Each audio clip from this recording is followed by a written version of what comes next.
Click on that, and you're going to see these numbers 86400. That's how many seconds there are in 24 hours. You could change that to 3600, which is how many seconds there are in an hour, and it's going to show you the last hour jobs posted an hour ago. So you could literally be the first ones.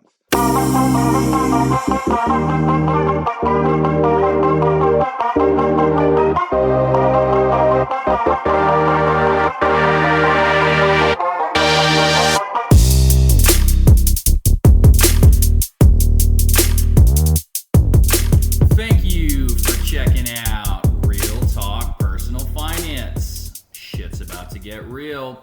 Cash Flow King with you today. And in today's episode, we have second-time guest, premium subscriber, and the award winner of the #1 show, at least to date, so far on the Real Talk Personal Finance podcast called Secrets of the Overemployed from August of 2024. Please welcome back to the show for the second time, Cash Flow Rockefeller Prince.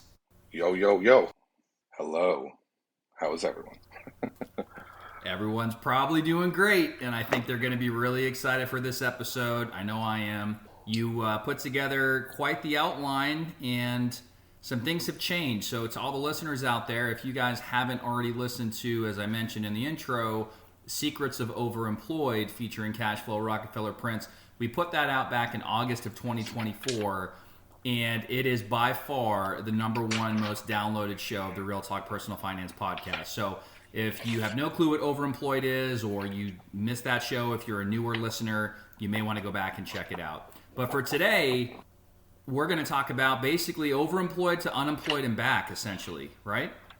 This is Secrets of the Unemployed. Secrets of the Unemployed. Okay, got it. All right, so kick it off. How you been? And let's jump into it. Been good. So yeah, I guess we're just go right into it. So I had a job. Then I had multiple jobs.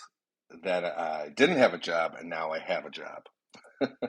So you went from job to multiple jobs to no job. So did the multiple jobs go to zero? Like zero jobs?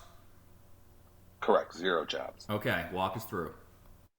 Yeah, so back in May, I get one of those dreaded emails from my boss that says, "Can we chat?" or whatever, right? And I get on the phone and like on the Teams meeting or whatever, and he notifies me that my position is eliminated and I have 30 days to find a new position. So that's what happened, I guess. And that's what drove me into looking for a new job. So 30 days to find a new position, meaning like within the organization that you were with, or what? Yeah, correct. So they gave me 30-day notice, and I had like 30 days to find a position within the company. But it was kind of silly because they were on a hiring freeze. But I kind of knew it was going to happen. A little bit of a long story, but this is the third manager I had at this company. And the job itself, right, I knew within the first like 30 days when I started working there that it's not like a 40-hour week job. So long story short, the first 2 managers I had were they understood it, right? And then when I got notice that I was going to get this new manager, I said, "Oh shit, this is not going to end well for me." So the first two managers knew what? That it wasn't a 40-hour week job? Yeah, pretty much. And what J was this at this point for you? Was this like J3, J2? Oh, this is my regular job. My regular job. Oh, the OGJ. So when I started this company, OGJ, yeah. When I started with this company, it was 4 years ago. And like I said, within the first 30 days, I kind of knew. I was like, okay, this is not 40 hours a week. There's not enough work here. So then I said, well, fuck it. I'm going to find, that's when I went on my journey of having multiple jobs. Gotcha. Okay. So yeah, so that happened. Wasn't really a shock. I kind of knew it was going to happen, but I was kind of also like, well, what the fuck? The other 2 managers didn't care. Why do you care? But it is what it is. And there's, the grass is always greener on the other side. So was this your only job though at the time though, or are you still doing multiple jobs? No, this is my only job at the time. I was going to look for another one, but when I heard that this guy was coming along, I just knew. I was like, you know what, let me kind of feel him out for like a few months. and then I was going to pick up another one. Gotcha. Okay. Yeah. So, what do you do after you're terminated, right? Or they eliminate your position or whatever. So they give you a severance, right? And every company has like a policy, right, based on the number of weeks that you work, or based on the number of years that you worked at the company. They give you a certain amount of weeks of severance. And my company has a policy, or has a policy, but at the end of the day, you can always negotiate that, and I recommend everyone to do that. The bigger the company, the harder I think it's going to be to actually negotiate the amount of weeks, but it doesn't hurt to try. I was able to negotiate not on the amount of weeks, but I was able to negotiate on health insurance. So I had them pay for my health insurance for an extra. They gave me 2.5 months of severance, and I had them pay for my health insurance for 6 months. So for the listeners, and I'm curious as well, like kind of walk us through this. You don't have to go step by step, excuse me, necessarily, but this negotiation process, like from my understanding and talking to other people, they want to push a piece of paper in front of people as quickly as possible and get you to sign it, right? Yeah, pretty much. Well, I wouldn't say if they're trying to get you to sign as quickly as possible, I would not sign that. They give you, I think, like a week or so to look it over. If someone's pushing it on you, like sign it now kind of thing, I would get an attorney. And I do the way I actually got the extra healthcare or whatever, them paying for the premiums, is I actually had one of my attorney friends write a letter to HR Nice. explaining all that. So once they kind of see a letter from HR or from a lawyer, they start taking things a little more seriously. But I wouldn't recommend everyone to go to an attorney, right? Like at the end of the day, the bigger the companies, they have policies, right? They're not going to go against their policy unless there's some kind of retaliation or harassment, discrimination, something like that. Yeah, So you got the attorney to basically start the negotiation process essentially on your behalf, right? yeah, pretty much. Because I was just like, I don't want to even deal with this. And he dealt with a little bit of employment law like back in the day, so he knew exactly what to say, and that was it. Did they push back at all? The first email they did, and then he wrote like another letter, kind of ramping things up a little bit, like kind of almost threatening to sue without saying what you're going to sue for, because there Right. was really nothing to sue for. Nice. So they agreed on the insurance premiums. Okay. So if somebody doesn't have an attorney buddy, depending on the situation, if it's just, hey, your position's eliminated, there's no like wrongful termination or whatever you want to call it, you would say to that listener, to that person, and again, I guess this is for entertainment and education, we're not giving advice, but assuming, you were in their position, you would still take it upon yourself to Oh try yeah, to negotiate, and 110% you would do that, I'm assuming, in writing, always. in writing, through an email, writing. It doesn't hurt to ask, and they're probably going to tell you no the first round, and I would ask again, right? I would push it because what do you have to lose? I mean, there's nothing really Right. to lose, right? Right. I mean, they could pull the severance from you, right? But then I think that opens up a Can they? Yeah, lawsuit, but right? So they can would they never though? do After that. they offer it initially, and you're just trying to like push back at them and say, "Hey, I mean, I know neither one of us are attorneys, but I'm just kind of thinking out loud here." If they I were to think they do that, can. really, Um, I think companies can do whatever they want in essence, right? Because most people won't sue. You know what I mean? right? And a lot of times too, like even if you talk, I asked my attorney friend, he said he got calls from people all the time saying, "Can I sue for this? Can I sue for that?" And he's like, "You can," but he's like, "I'm not going to deal with it because there's no money in it for me." Right. Um, Maybe he doesn't think and they're it's going to just, win. Yeah. you know, right. So So you proceed have to with find the right caution. attorney too. Yeah. So Yeah. proceed with caution. Do it on your own if needed. If you don't have an attorney friend that can help you out with it, but if they push back, be careful how much you want to go back and forth with them because they could just pull the rug from under you again and basically say, you know what, now you get nothing. And I doubt they would pull it from you, but you never know. And also use ChatGPT to help you write something. Yeah, I know that's further down in the outline here. All right, Oh, yeah, sorry yeah. sorry to get too hung up on that, but I wanted to have a little dialogue there and kind of see what we were getting into. All right, so it is negotiable. You had your attorney buddy basically help you out. They covered the health insurance for 6 months. Severance was 2.5. They kept that standard based on their policy. And what happened next? So next I was like, okay, I was like, all right, well, I have this severance, right? I got it this 30-day notice. So I said to myself, okay, I need to like build up a cash reserve because this is going to be the money, right, that I need to hold me over till I find a job. Plus, I would sign up right away for unemployment with your whatever your state is. And then I would do a deep look at your expenses, right? And the biggest thing that I found for me was just the amount of stupid subscriptions I had. Like, the SIP Club. I said, fuck the SIP Club. You're Oh fifteen my ninety gosh, nine. Panera, right? Yeah, yeah. Yeah, you can Uh, churn that repeatedly, by the way. I used to do that, and then I used to get so mad. This is kind of a tangent. Sorry to interrupt you, but I have to because I don't go there anymore for this reason. I would put in an online order. I would always find a promo on the SIP Club. I'd have my order put in. I'd go through the drive-through to pick it up, and they would have somebody in a fucking minivan in front of me order $100 worth of food, and instead of pulling them forward to the designated drive-through pull-through spots, they would sit there, and I'd have to wait 15 plus uh, minutes for my order. And I said, you know what, Panera, I'm done. But anyway, continue. I wasn't really done with Panera, but I was like, I went online on my phone, right, to cancel the app, but then they got me on a promo. They're like, stay, for next 3 months, seven Yep. ninety nine. And I was like, okay, I'll stay. But then I ended up canceling after like 3 months. But I had all these weird subscriptions that like I never use. I had two fucking gym just subscriptions, or two gym memberships. And when you're like working in essence, right, you kind of just forget about these things. It's not like a lot of money, 15, $20, but when you have the time, right, like figure out what you really need and what you don't need. And my goal was I want to make um, this severance money last, and unemployment too, right? Last until I get, a new job. Yeah, I mean that makes sense, and I Yeah. think that's something that's a takeaway for everybody. I don't care if you never have worked in your life or never have to work in your life. Well, maybe if you never have to work in your life, you don't have to worry about it. But pretty much applicable across the board as far as subscriptions go. We're not saying don't have subscriptions. We're just saying like pay attention because every dollar counts, especially at that point. And if there's shit that Yeah. you're not using anyway, then you might as well cut it. And they have.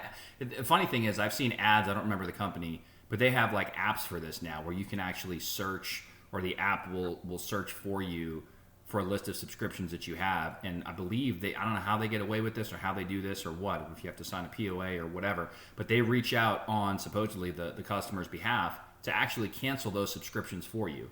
And the funny thing is you probably have to pay them to do that, but Right, easy right. enough to do on your own too, I guess. I just had some weird ones. I had like I was doing this photo editor thing I probably did like a year ago, and it was like 6.99 a month. You know what I mean? Or sometimes like a different streaming service I was using a while back. They had like a week trial, and then I just forgot to cancel it. You know what I mean?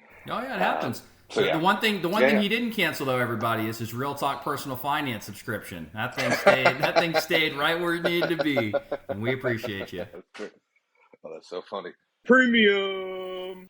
And the other goal was, right, I didn't want to touch my emergency fund, right? I had quite a bit of money there, and I just didn't want to touch it. I'm like, I worked so hard for that money, I just didn't want to touch it.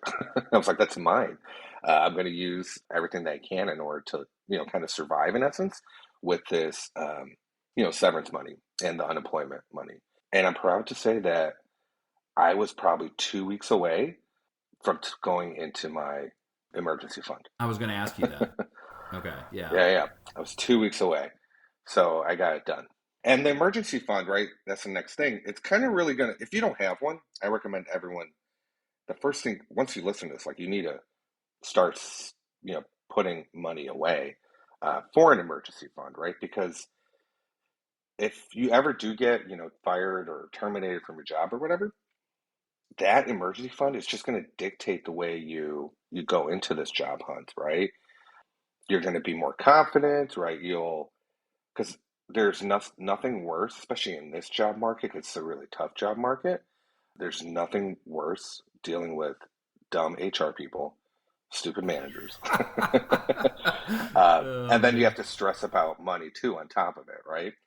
So if you don't have an emergency fund, you got to set it up. Well, yeah, and I You think got to there's a figure it lot of out. truth in that, though, from the stress level, like you said. I mean, if there's somebody that doesn't have one, or barely has one, that's going to make the difference between whether or not you're, and nothing against anyone that does this, but driving for Uber or Lyft or DoorDash or whatever the heck just to get a couple bucks together versus, and you're probably going to be stressed out doing that, and that's going to cut into presumably your job search time and everything else, and just being able to decompress and collect your thoughts.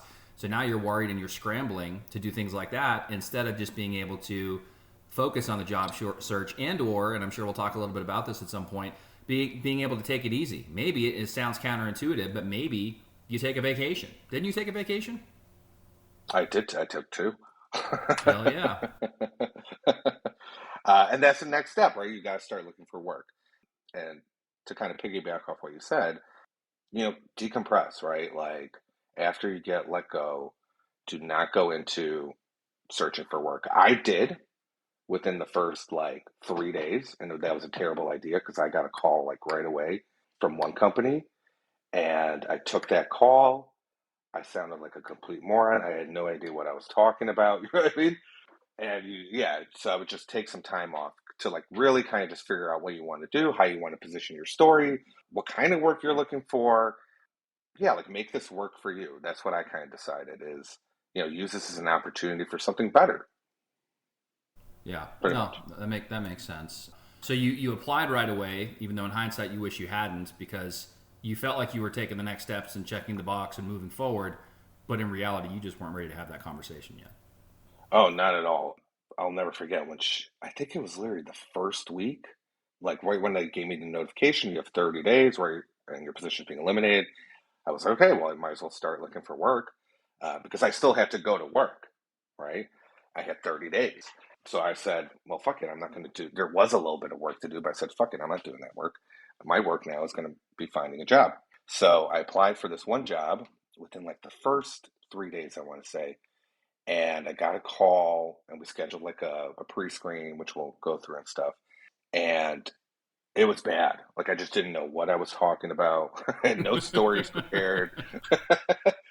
She asked me like all these questions, and I was like, "What are you talking about? I don't even know." Anyways, so yeah. That's funny. All right. So once you figure out what you want to do, you got to get the resume together. The resume, obviously, is the key thing. Use ChatGPT to help you with this. And what I mean by that is, so the way that worked for me was I would look at a job description.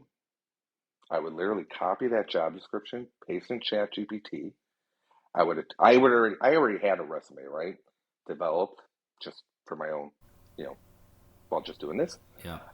And I told ChatGPT, okay, read my resume, read this job description, and I want you to create me a new resume that would best fit with using the bullet points that I have, like adjust my bullet points that fit the job description.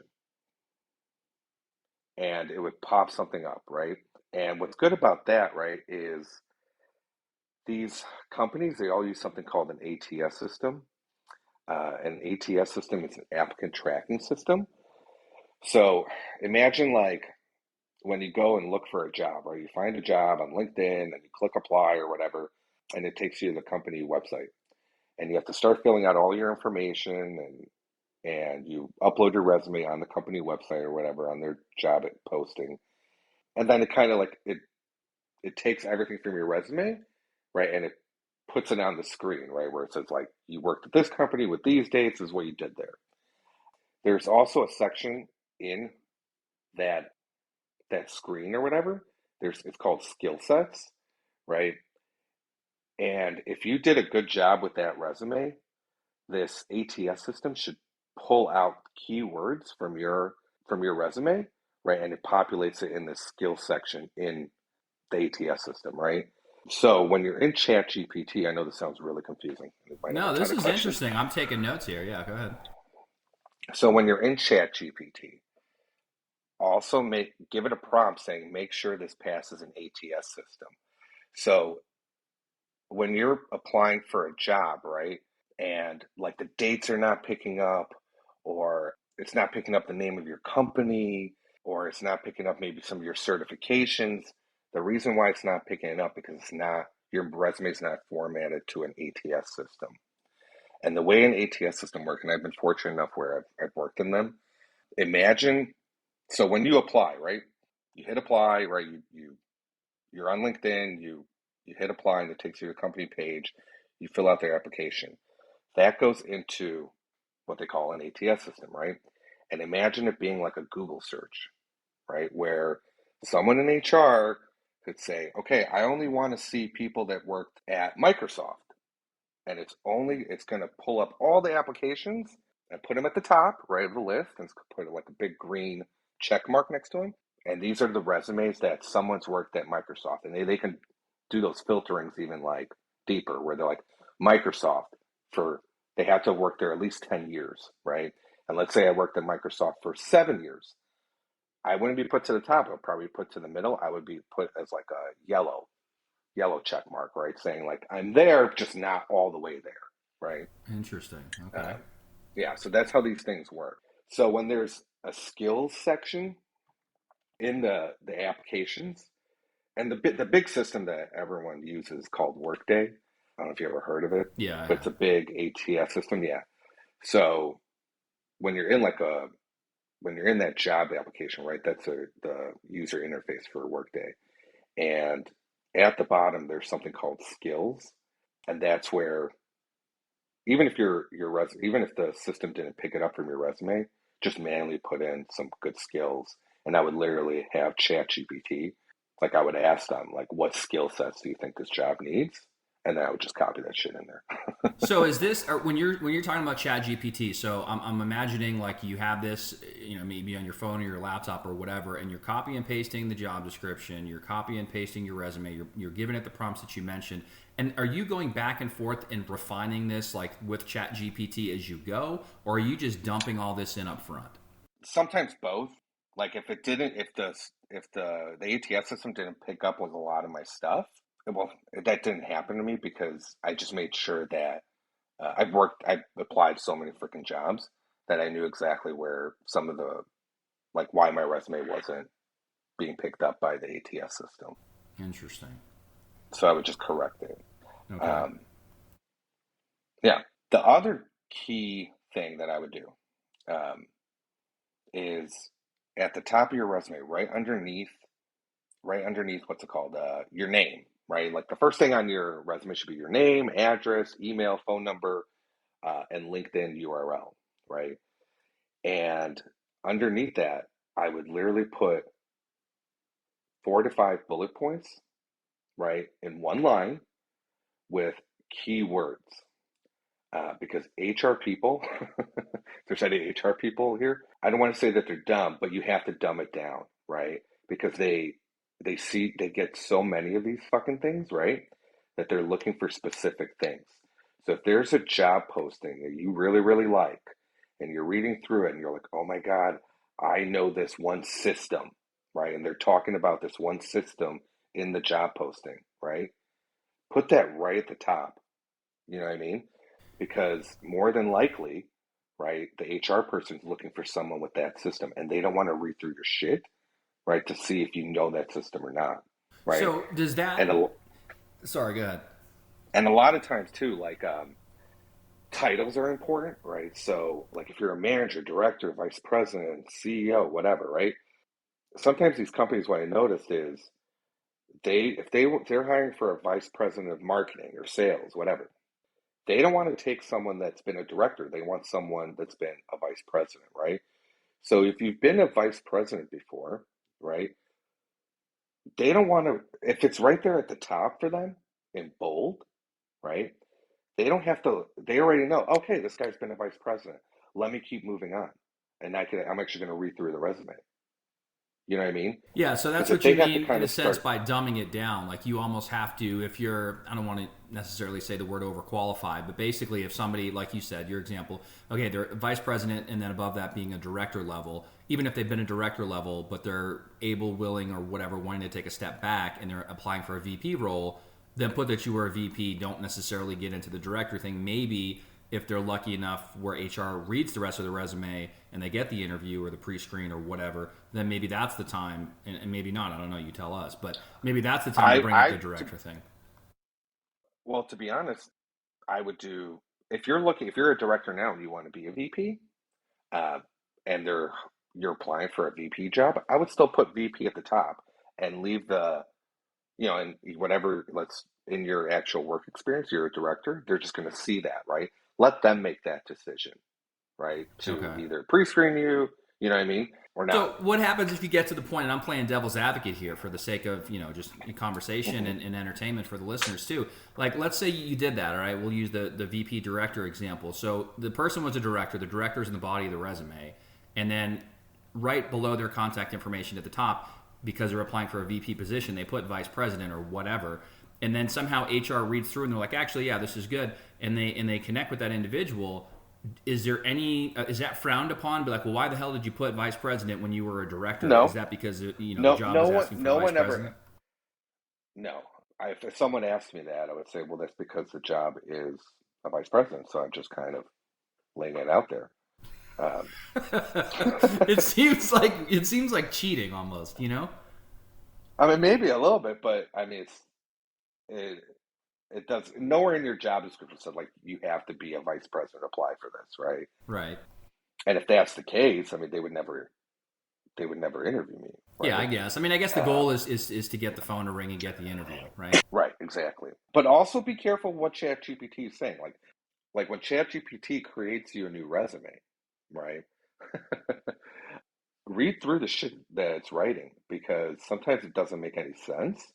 Sometimes I personally noticed where it was like it took my resume and adjusted my bullet points to fit that job.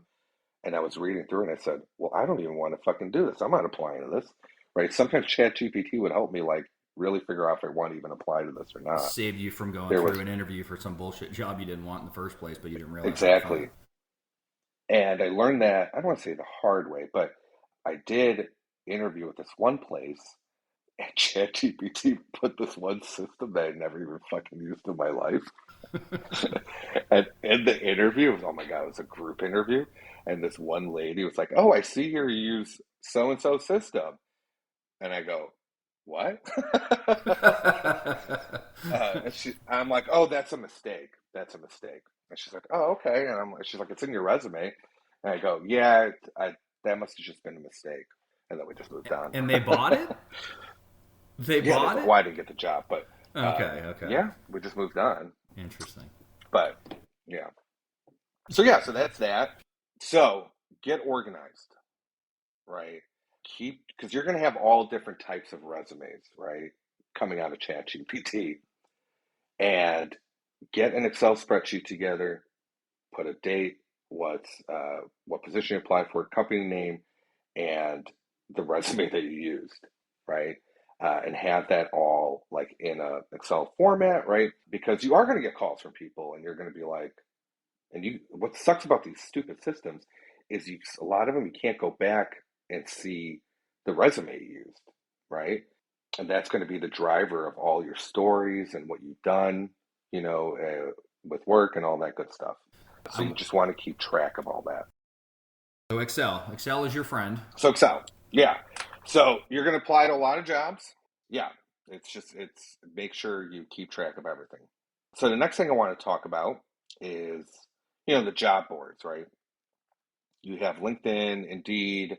There's all these different job boards. What I noticed, right? LinkedIn has changed over the course of I don't know the last decade. It's a job board, right? And that's what 99% of people use for it, right? But they've turned it into a social media site. Yep. Um, so the algorithm rewards people that use it as like a social media site. And what I mean by that is when you do your search, right? You would find jobs or whatever, right? The next day you do the same search, right? And you're like, you see that a job was posted a day ago, and you're like, what the fuck? I looked at this a day ago. I've never seen this job before, you know? Yeah. Um, and you're like, why is that? And it's more than likely because I interacted, I liked the post or something, right? So LinkedIn, whatever based on you like or comment and stuff, it'll start giving you different jobs. Based on your activity Does on the that, site, whereas if you weren't as active on the yeah, site, it wouldn't have shown up in the first place like it did originally. correct. Got it. Does that make sense? Yeah, yeah. Okay, yeah. So that's how LinkedIn is just kind of set up nowadays. The other thing that I noticed too with LinkedIn, right, just for listeners, I when you apply for a job on LinkedIn, they kind of keep track of how many people apply to that job. I would not worry about that number because it's all bullshit.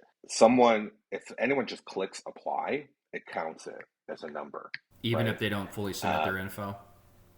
Even if they fully don't submit their info. Yeah. And Okay. I had interviews with jobs that had like 3,000 applications. I've had interviews with.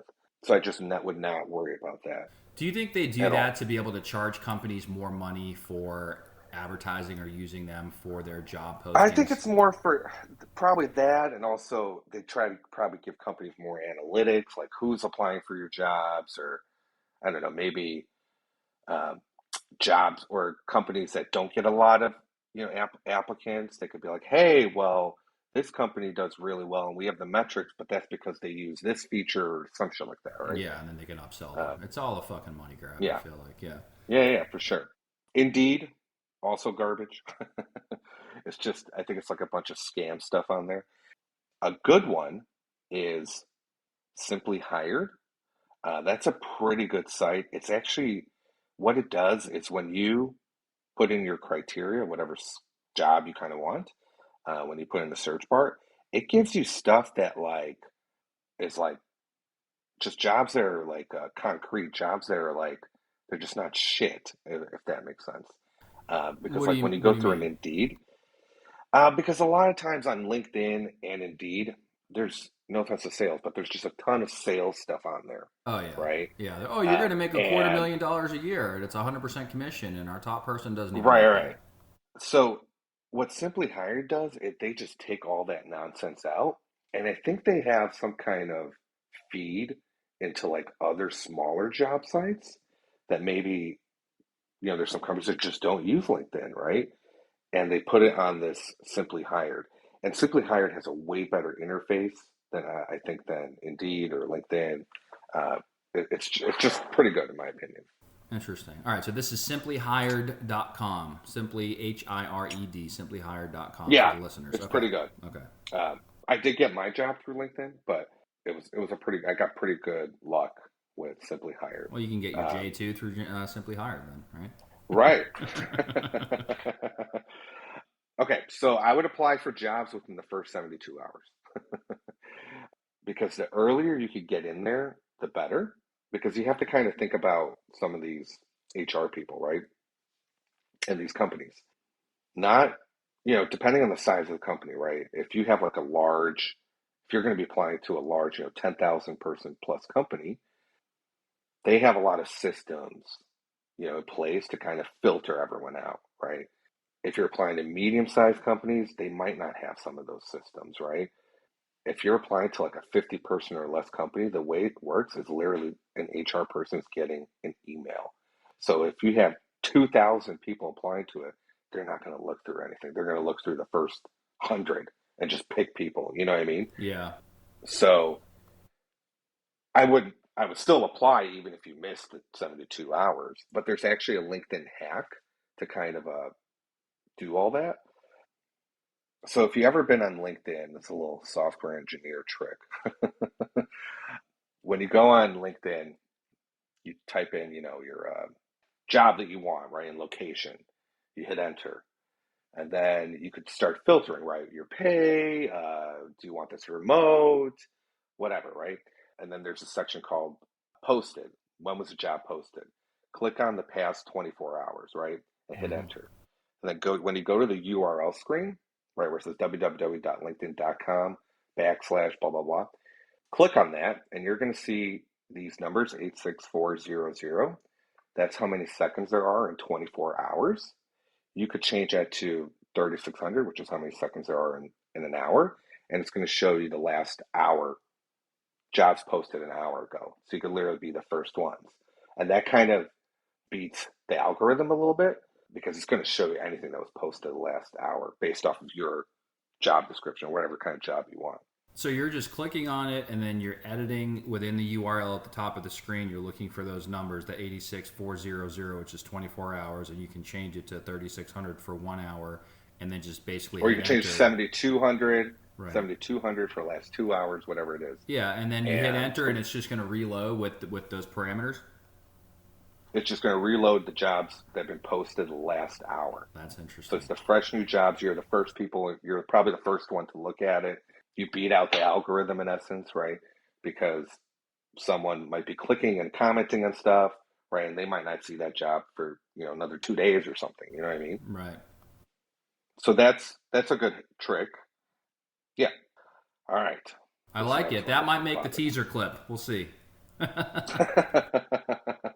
um, what's it called? All right, check your fucking junk mail. So in July, August, when I first started looking for work, like probably June, I was getting good traction. Like I was getting at least 2 to 3 things a week, pre-screen and interview, something was going on. And then fucking July hit, July and August, and it was just dead. And I'm like, what the fuck is going on? And I'm applying for jobs. And I'm like, what the fuck is going on? And I'm like, well, maybe people are on vacation and just things have slowed down. So I had a buddy of mine call me and I asked him to send me this one thing and we're still on the phone. And I'm like, hey, did you ever send me that? And he's like, yeah, I sent it like 30 minutes ago. I'm like, what do you mean? I'm looking at my email. There's nothing there. He's like, let me send it again. So he sent it again. We're talking. And then as he's talking, I'm looking at my email and I'm like, hey, I haven't gotten it yet. He goes, did you check your junk mail? So check my junk mail. What the fuck? So I go to my junk mail and I see his email. And he's still talking to me. I'm like, oh, I'm like, your email was in my junk mail. He's like, okay. And he's still talking to me. And I'm scrolling down and I see invitations to interview, pre screen from HR people, from companies. Fuck. Yeah. I'm like, are you fucking kidding me? And so I told him, like, hey, let me call you back. So I went on my laptop and I'm like, what the fuck did I miss here? Right? And here's the kicker, junk mail, at least for Gmail, they only store it for 30 days. So I missed them. I maybe missed a Oh bunch of shit for all I know. shit. Wow. So check your junk mail. Check your junk mail. That's all I gotta say.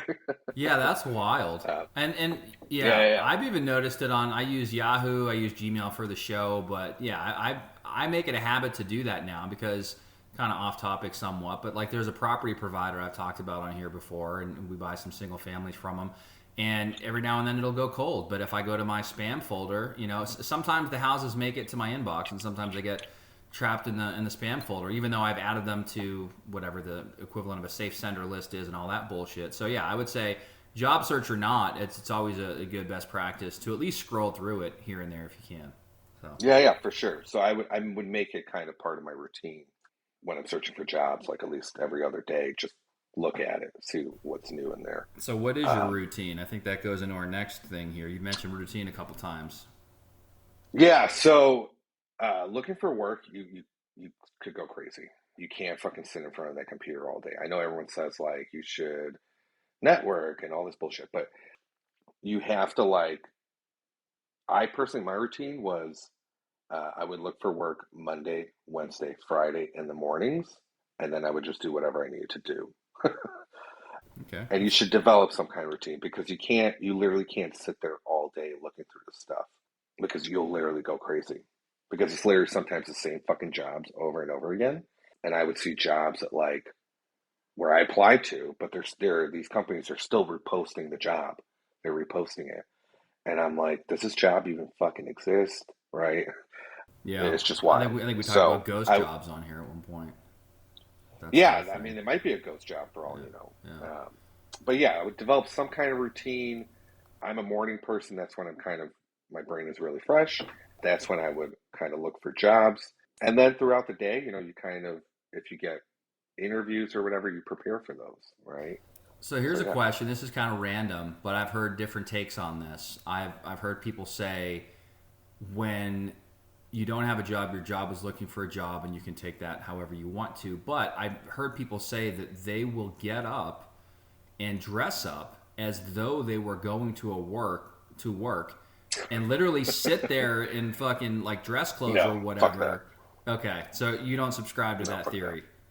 No, no, Okay, no. I've There heard was people also say another. like, oh, they feel better about themselves, and you feel like you're being more productive, and maybe it's just a psychological trick you're trying to play on yourself, but you don't subscribe to that. You think that's bullshit. I think it's bullshit. I also think it's bullshit that when people they tell you you should like when you apply for a job, go try to find someone at the company, right? And send them a quick little LinkedIn email, right? Saying, "Hey, I applied for this job. I would love to have a conversation, blah blah blah." I did that like 50 times. You know how many people responded to me? Zero. Zero. Right. Right? It's a cold it's like a cold email, right? It's crap. It just doesn't really work, right? I just don't subscribe to that in essence. Yeah, and I mean, Um, essentially, if you think about it from their standpoint, it's you're kind they're of putting busy. something else Like on their plate, and they don't really want to do it. Even I feel like I even I heard somebody say something one time about like, okay, for these HR people and whatever, you're just an item on their to do list, but for you, it's like a job which is going to be your livelihood. And there's right, different right. degrees of seriousness that people take it. But yeah, you're just putting more shit on their plate and asking them. And I'm not saying to do it or not to do it. I'm not the one to say your opinion is, hey, don't do it. It's a waste of time. But you're essentially asking something from them when, like you said, they're already busy. Right. I did have one gentleman, he sent me a LinkedIn message, right? Because he saw I worked at my old company, the one I got terminated from, right? Where they let go of my position or whatever, or terminated my position. And he saw a job there, right? Little did he know that they're on a hiring freeze. But he's like, hey, I just applied to this position. I would love to have a conversation. So I'm like, okay, well, no one's ever responded to me. So let me try to respond to someone else. And I looked where he worked and I saw that he was at this one company. So I went on their website and I was like, well, there's a position there, right? So I'm like, okay, I'm going to apply to that one. So I emailed them back saying, oh, that's wonderful. I actually applied to this position at your company. I would love to have a conversation about that. Um, Nice. and he never fucking responded. Wow. What a dick. Yeah, yeah. Fuck that guy. So yeah. Anyways, okay, where are we at? Number 4, Number interview four. process. All right. So may God grant you an interview. The interview is well. First, let me give you some stats. Okay. I applied to 372 jobs. I had 58 pre-screens. Out of those 58, 13 of them turned into a first round interview.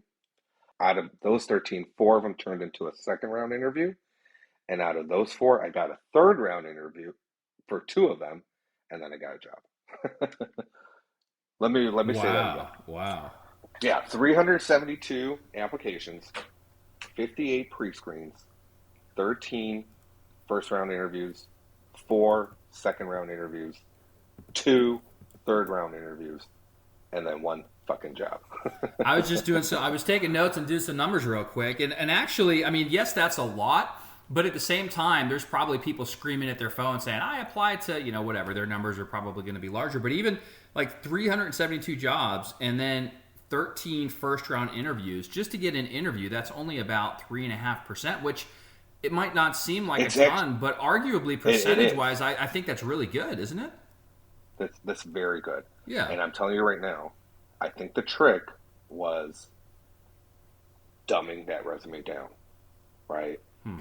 If you could put those 4 or 5 bullet points right at the fucking top for them, it makes it easier for them. And I even had two or three people, HR people, say, "Thank you for doing that." And I go, "Why do you say that?" And they're like, "Because it's what I'm looking for, right? Makes I their didn't have job to like easier. search. Yeah. It makes a job easier, right? At the end of the day, people don't want to work, right? And if it makes their job easier, it's just easier for everyone. So, anyways, that's that. So the way an interview process will work, pre-screen, right? So it's a recruiter that's going to reach out to you saying, hey, you applied to this job. Let's hop on a call for 15, 30 minutes. And this should be, what you should get out of this thing is They should tell you why the job's open, right? What they're looking for, and you should give like your background, right? Of why whatever they're looking for, why you would be a good fit, right? Yeah. And then you should move on. The next round is the first round. I call it first round. That's with the actual hiring manager, right? And if in my eyes, the way I kind of see it is if the recruiter did their job and they told you why this job is open and what they're looking for, you should structure that first round with good examples of how you fix things, of whatever they're looking for, if that makes sense, Yeah. right? And the manager, sometimes I've been in interviews where you get two different fucking things, right? Where the recruiter tells me one thing and the manager's telling me something fucking else. And you're like, Jesus fucking Christ, I had everything prepared, you know what I mean, for that. Uh, but it's okay. Falls under other duties as So, assigned or whatever the hell the saying is. right. Yeah. So then if you do well there, you should go to a second round. All depends on the company. And that should be with either the manager's manager or maybe your coworkers or something, right? And honestly, in my personal opinion, it should stop there. Yeah. It shouldn't be more than that, right? If it's one extra one, like a third round, fine. If it's anything more than that, fuck that. I would have run for the hills.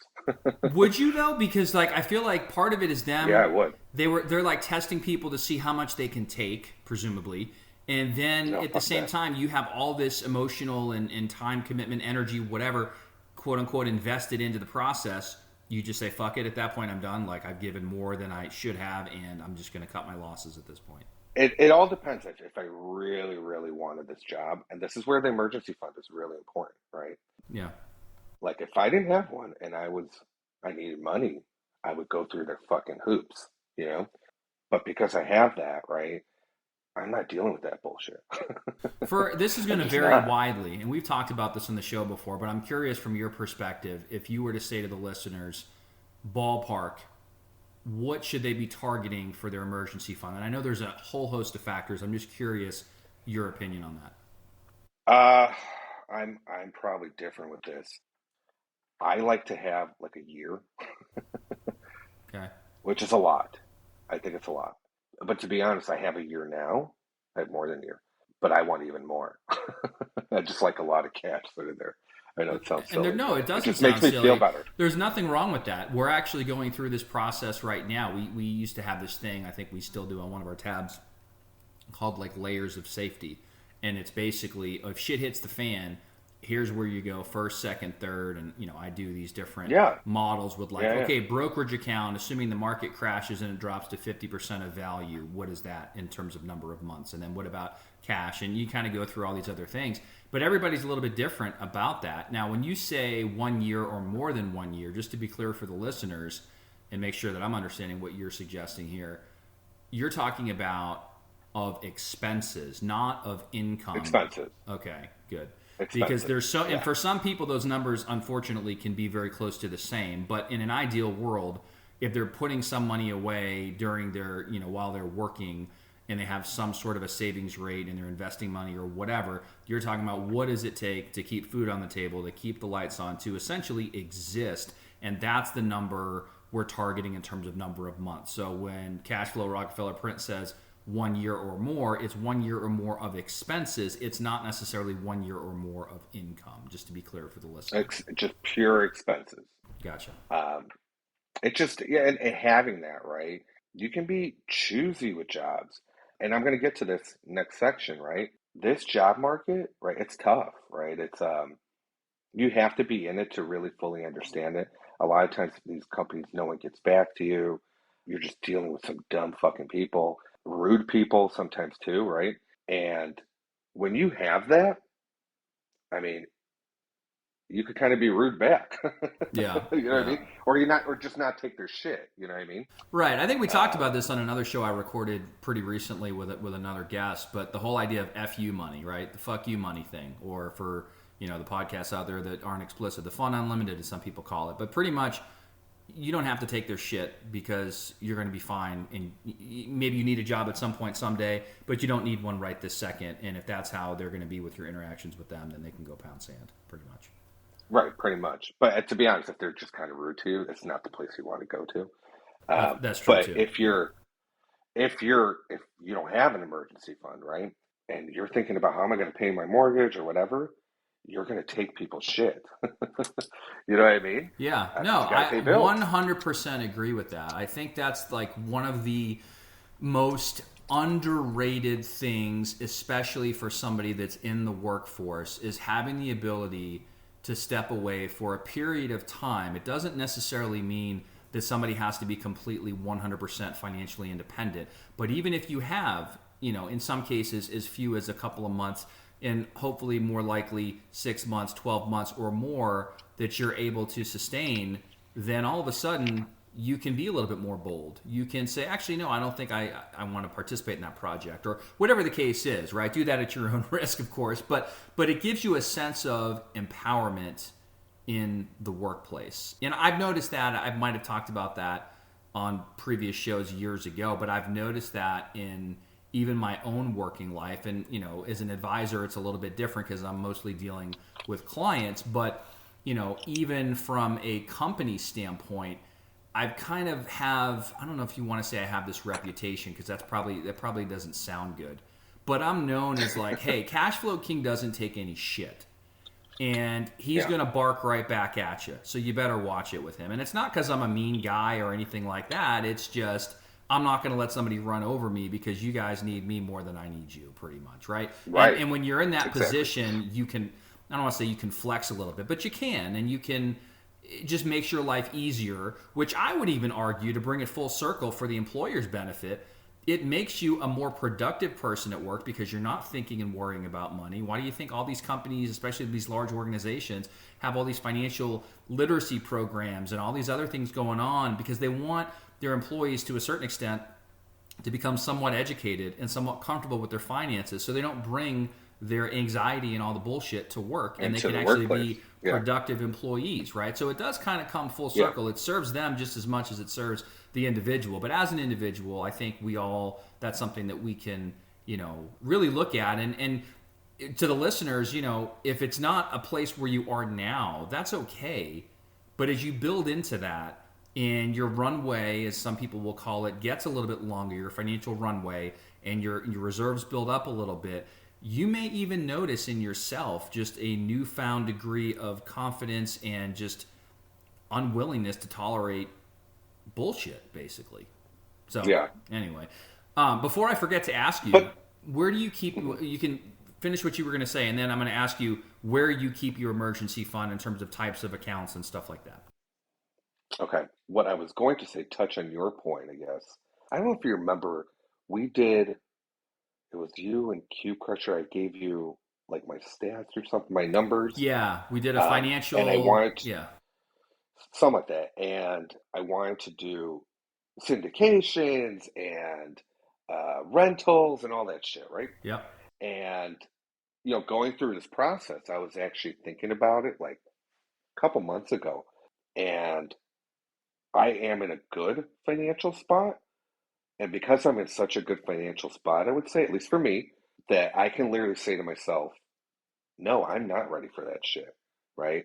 I think someone says that they are ready for that when they're not in a good financial spot. You know what I mean? Well, yeah, and that's If why that makes all the sense? people in real estate that sell the books and the courses and whatever for no money down and low money down and rags to riches, that's why there's so much hype and gurus. And not to get off topic, but people get scammed with that shit all the time. I'm not saying you can't do a real estate deal or something like that with little to no money down, but what a lot of people, when they see that, when they hear that, and has nothing to do with what you just said in terms of like, I don't think this is you or was you at all, but just people in general, when they see that, they're like, oh, this is my ticket. And to your point, that's Right. their ticket out, when what they need to do is fucking pay their credit card bill and put some money in a fucking bank account. Sorry, you know what I'm saying? Like that's the reality Yeah, of it. yeah. But yeah, so I get it. All right. What was your question? Where do I keep my Yeah, I don't need the emergency fund? name of the institution, but I'm just curious. Like when you say cash, are we talking like high yield savings? Are you doing High yield CDs? Is it in savings. the market? Like, High yield, high yield savings. gotcha. Okay. And But I also have a big broke. I have a brokerage, and I have an HSA and all that stuff, IRA and all that good stuff. But I was even going to touch my because I love my annual savings, my emergency fund. I find it because I work so hard for it. I I was going to start if it got bad to the point where I had to dip. I was going to start with the HSA first. Don't tell me that. We need another podcast for that. Don't tell me that. That breaks my heart. I was getting ready. I'm like, okay, I gotta call all these fucking doctors. What were their numbers? Let me get all because I haven't had any of the receipts, but it's okay. Okay, all right, all right. I see what you're saying. You were at least going to make it a qualified distribution where it would come out tax free. You're not going to get hit with the penalties. Yeah, Okay, yeah, okay, yeah, okay, yeah. okay. Yeah, What'd you think? I thought you were just going to take a non-qualified distribution and eat the penalty to your face and pay taxes on Oh yeah, no, yeah, yeah, no, no, yeah. Okay. no, fuck that. Okay. All right. So, like I said, this job market is not for the weak. Be prepared to have your soul crushed. Like I just saw a video of this one guy on TikTok or something. He's like, "Man, I've been unemployed for 3 months, and this is rough." And I'm like, 3 months? Your soul hasn't even been eaten alive. I'm like, calm down there, buddy. You know what I mean? Yeah, it's Um, crazy. People are. I think their expectations versus reality are just completely out of line. yeah. With yeah. And then I saw some people have been unemployed for like 2 fucking years, and I'm like, 2 years? That's wild. Something's not right there. I feel like 2 years is a little too much. Well, half those people Um, probably have a fucking neck tattoo and purple hair, and I mean, I've seen some some shit videos they too. have. Yeah, I mean, no offense to anybody that does, but like, I mean, if they're going to hold out supposedly for some job and they can't get a job for 2 years, and then you look at their video and like they look like a freaking alien. I mean, it's yeah. Anyway, Yeah. So this job market, it's not easy. It's not for the weak. So just to share some of these kind of wild things that have been happening.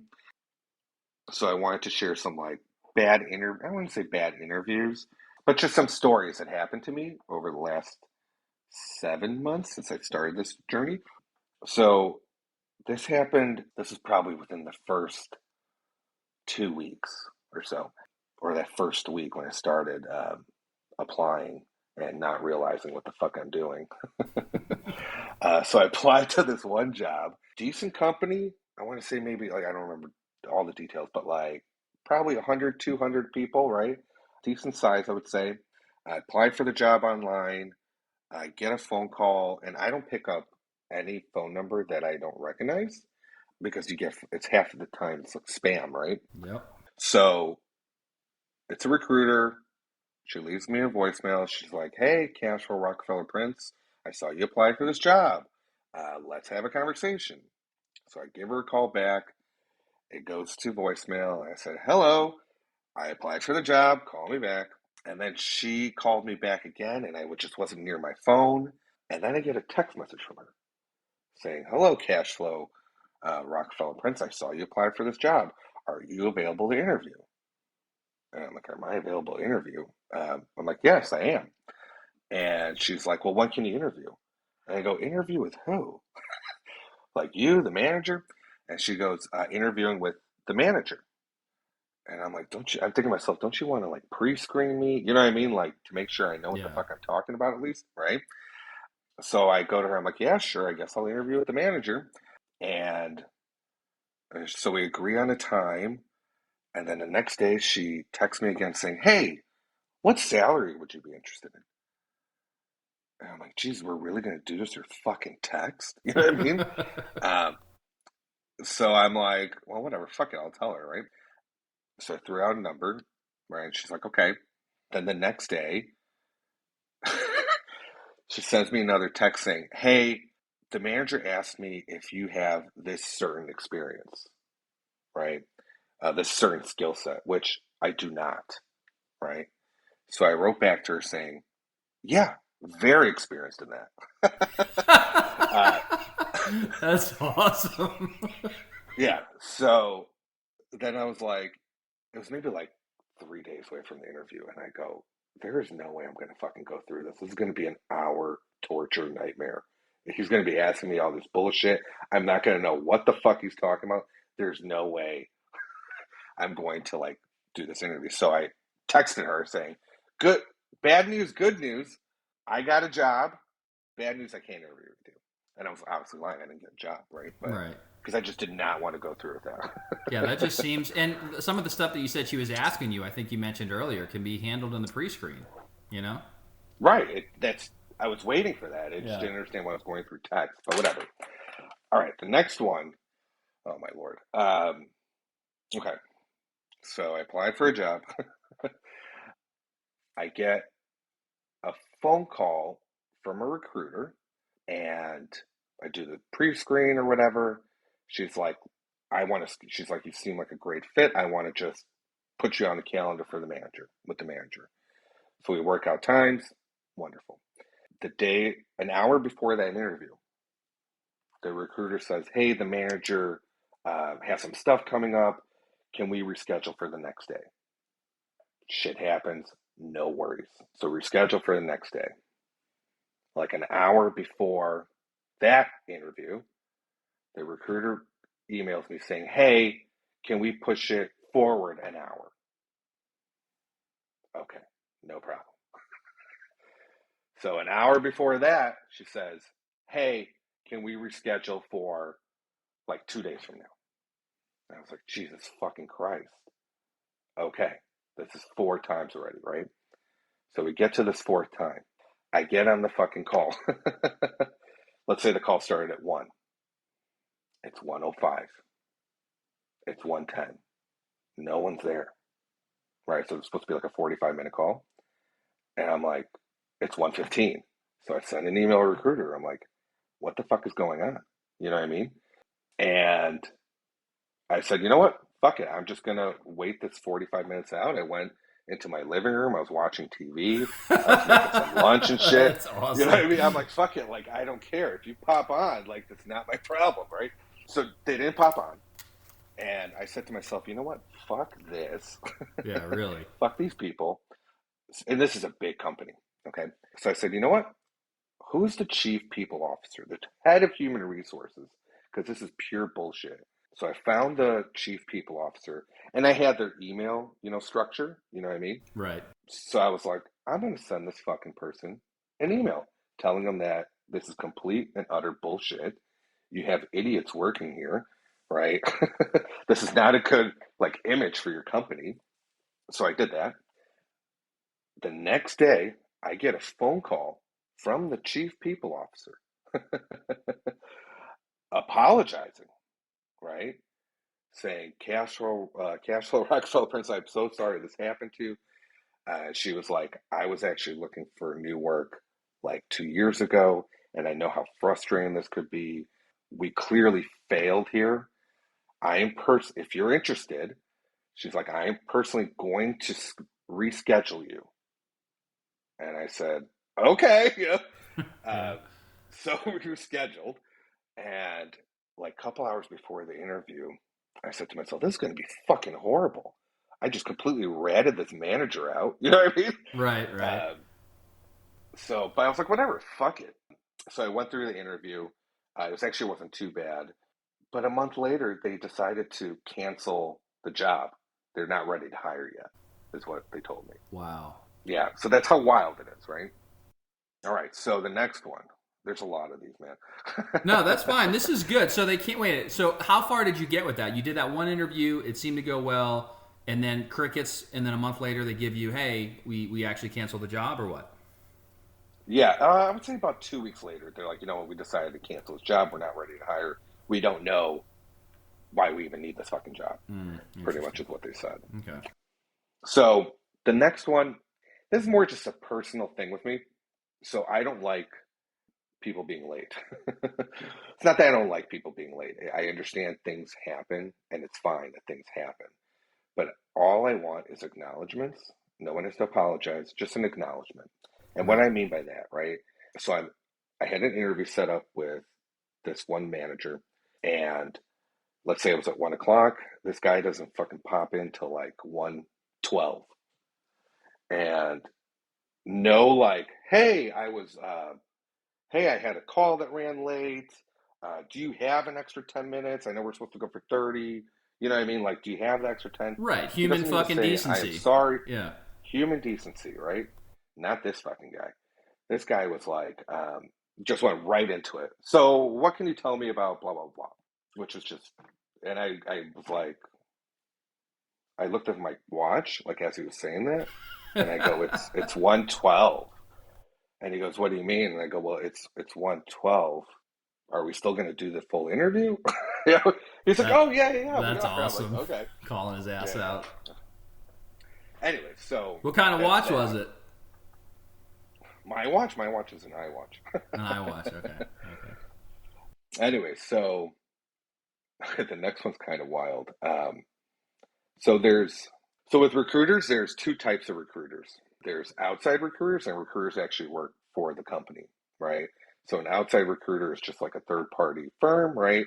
Where a company hires them and then they get paid like probably like 20-30% of whatever your salary is in Right. order to place you in there, right? So these companies outsource them. So I applied to one of these jobs. It was an outside recruiter, and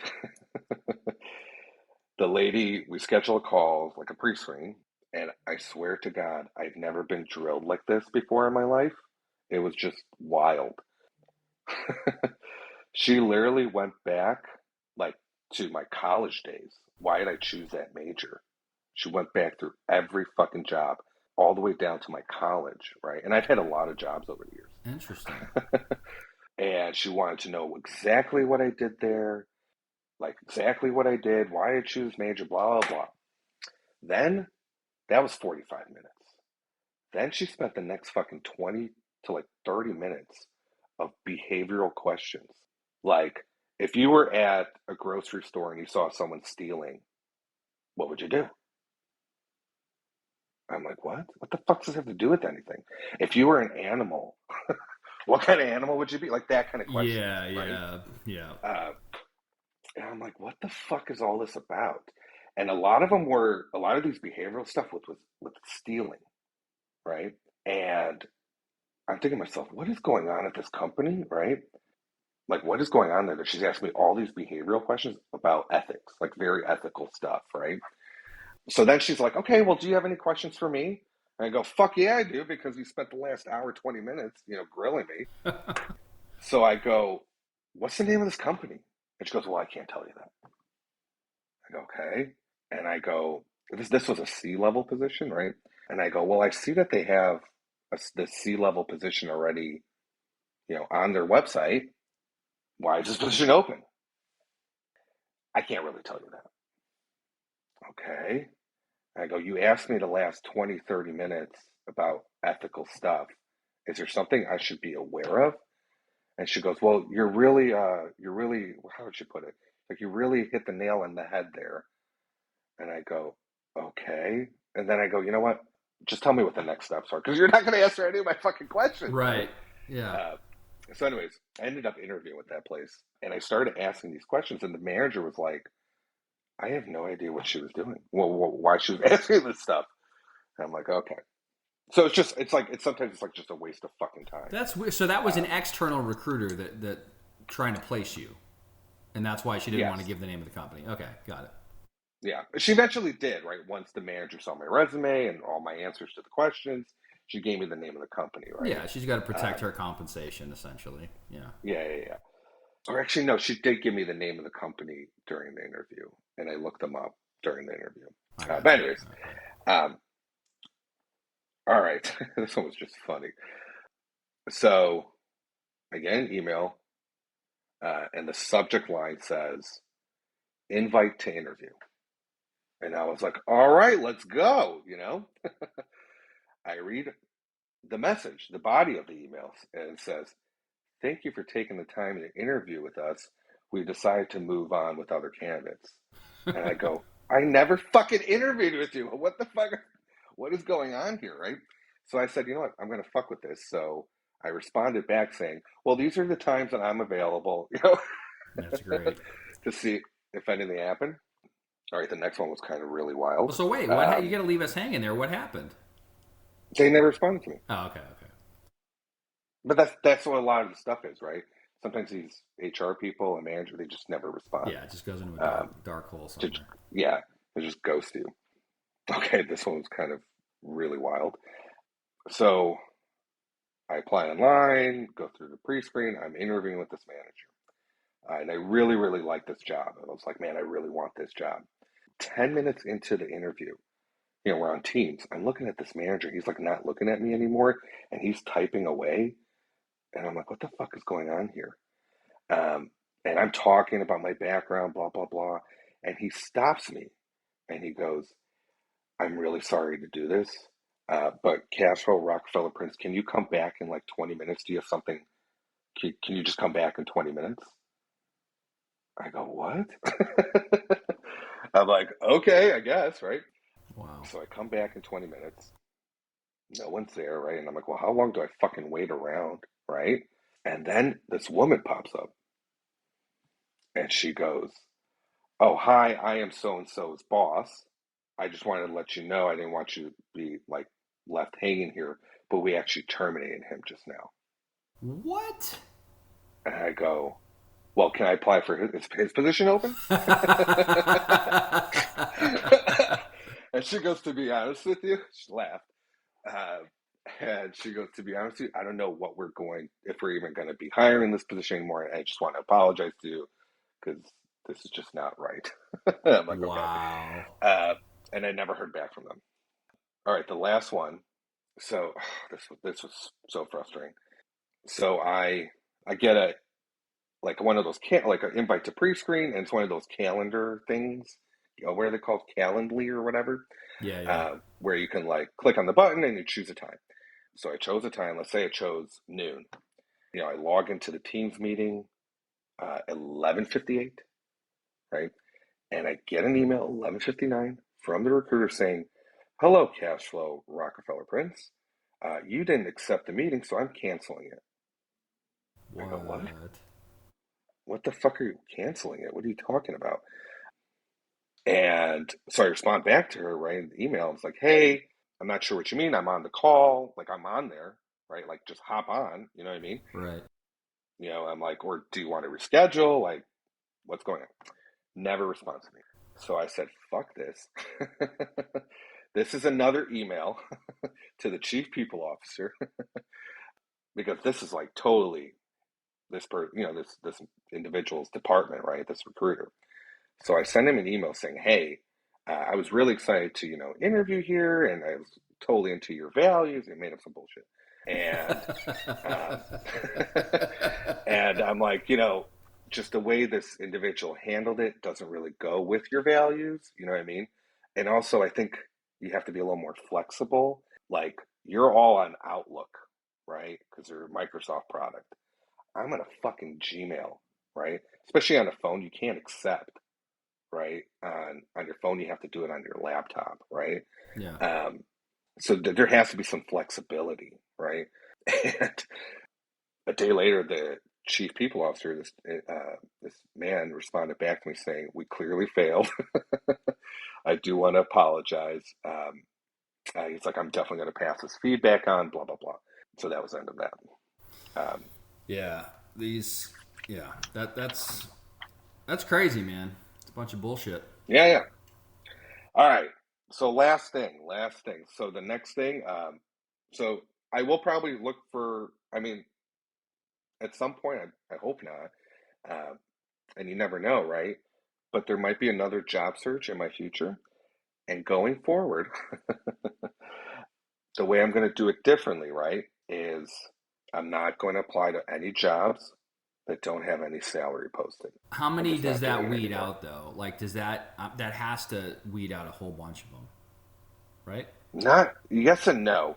Those 58, I have 58 pre-screens, okay? And that's where you normally talk about money. Right. Sometimes I want to say about 15 of them they we couldn't agree on a salary, right? Sometimes these jobs they don't post a salary at all, or they post such a wide fucking range, but they're really looking to pay you on the lowest end. You know what I mean? Yep. That you just can't come to agreement, right? So you need to just be specific, right? These jobs or these companies have to be more specific on what they're looking to pay, right? So do you Yeah. need a figure? Do you need a tighter range? Do you just need a range? Like what are you I gonna? need a I need it I need me personally, I need a range, a tighter range. You know what I Okay. mean? Give me a 20 within 20 to $30,000, right? Gotcha. Okay. Something like that, right? But sometimes when you do stuff like, I don't know, 50 to 200, well, which one is it? Right. You know what I mean? Anyways, if also, what next thing I'm not doing, and this is the last thing, I'm not taking any of your stupid fucking assessments. I don't give a shit. Sometimes these companies, they want to do an IQ test or a personality assessment before you even interview. You know what I mean? I'm just not doing them. Just Have refuse. you ever had, this is probably a little bit different, but I know there's some people that have gone through multiple phases, and like the employer will say, hey, here's like a mini project or whatever, and they kind of want them to do something and submit something to them. I'm just curious if you have an opinion on that and whether or not that should be paid. A, Does it depend a on the scope strong of work? a strong opinion on it. If it's not paid, I would not do it. Gotcha. That's pretty much it. Because it's sometimes like those things can take like a whole day. You know what I mean? Depending on what it is. And there's no guarantee you're going to get the job, right? Right. And you're not guaranteed a job, right?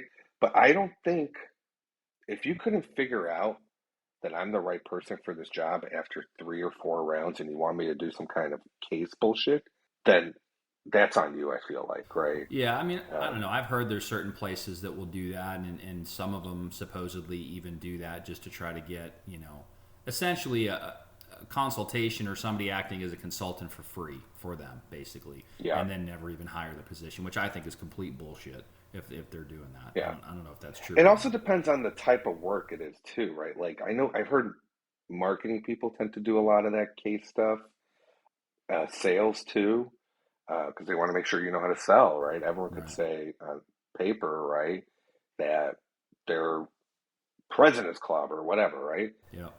But they want to actually say or see how you sell. Anyways, that's that. So, are you done with Overemployed? Tell us a little bit about, like, it sounds like you have a J1 now that you'll be starting soon that's lined up. Like, what's next for you, and where are you at with the whole OE thing? With the overemployed, so I think Yeah. the overemployed life for me is over, at least for the foreseeable future. You never know what happens in your future. But this job is pretty cool that I got. I'm very, very excited over it. I'm going to lead. It kind of takes me into a new world that I've always wanted to go into. It's a big title. I have better money than my other job. And there's only one caveat. I wouldn't say it's caveat, but there's quite a little bit of travel, especially for the first 6 months while I kind of learn the operations and stuff. Yeah. But the operations are one of their operational centers that I'll be going to quite a bit is in Bogota. So, the whole Venezuela thing that happened, I was like, oh shit. Yeah. I don't want to get attacked. Yeah. So, yeah. So, we'll see. It should be good. I'm excited. Yeah, man. Well, congratulations. I know we corresponded over Thank you. email a little bit. I probably will do an episode on the AD thing at some point. I'm still in the early stages with, for watch number 2. So we'll see what happens. But maybe Okay. I don't know. I might make that premium. I might put it out to the world. We'll see. We'll see how it goes. But it sounds like Okay. you're due for something nice little treat for yourself. Use up some of that quote I'm unquote emergency fund. You know. I was thinking about it. I was thinking about a Cartier's Santos. Kind of like it. It's a Uh-huh. sleek watch, classy watch. That's just kind of like my style. Yeah, I'm not Um, familiar with it, but I mean, I've heard of Cartier, obviously, but yeah, I don't know that specific watch, but I'll have to look it up you should after Google it. after I will after the show. Cartier Santos. All right, so thank you very much, as always, to Cashflow Rockefeller Prince for coming back on the Real Talk Personal Finance podcast. We truly appreciate it. We hope that you all, as the listeners, had a good time here. And again, if you haven't listened to the OG episode, Secrets of Overemployed from August of 2024, definitely go back and check that out. Thanks again for being here. Oh, my pleasure. Anytime. All right, that is a wrap. We will see you in the next episode. Yo, yo, yo. Check the mic and make sure it sound right, boys.